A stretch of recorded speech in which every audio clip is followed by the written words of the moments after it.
목요일 시편 148편입니다. 이 시는 밀턴의 신라권에서 아담과 하와가 타락하기 이전에 순결한 상태에서 아침에 부르는 찬송으로 사용되었다고 합니다.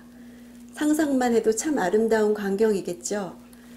70인역에서는 다니엘 3장에 첨가되어서 불붙는 용광로 속에서 다니엘의 세 친구가 찬양한 노래로 사용되고 있습니다. 이런 인용들은 이 시의 특징을 나타내고 있는데, 창세기 1장에 나타난 하나님의 창조의 순서에 따라서 천상으로부터 땅과 바다의 모든 만물을 호출하여 찬양할 것을 촉구하기 때문입니다. 이 시로 지은 찬송가는 온 천하 만물 우러러 그 찬양입니다.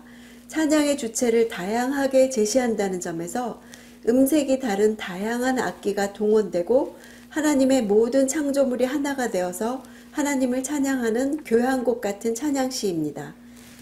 만물을 향해 찬양을 촉구하는 이유는 바로 만물들이 하나님에 의해서 창조되고 하나님에 의해서 유지되기 때문입니다.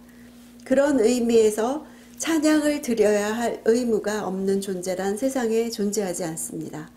찬양은 선택이 아니라 필연이며, 찬양은 의무를 준행하는 것을 뛰어넘어 존재 그 자체로부터 비롯된 삶의 방식임을 보여주고 있습니다. 사랑에 빠진 사람을 보면 넘쳐나는 찬양을 절제할 수가 없죠. 저절로 흘러나오죠. 다른 사람에게까지 동의를 구하죠.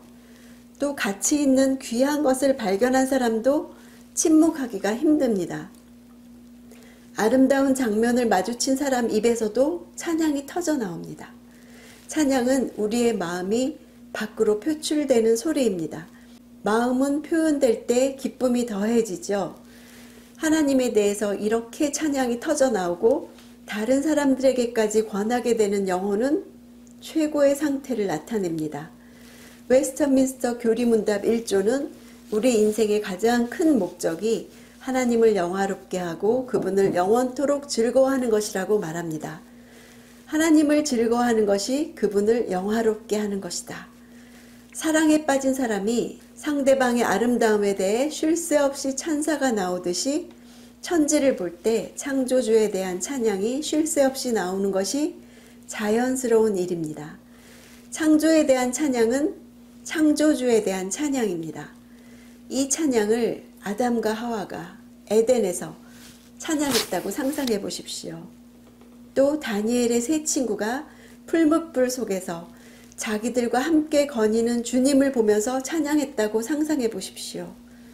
하나님을 볼 때 찬양할 수밖에 없는 그 자연스러운 일이 나에게도 매일 일어나고 있습니까?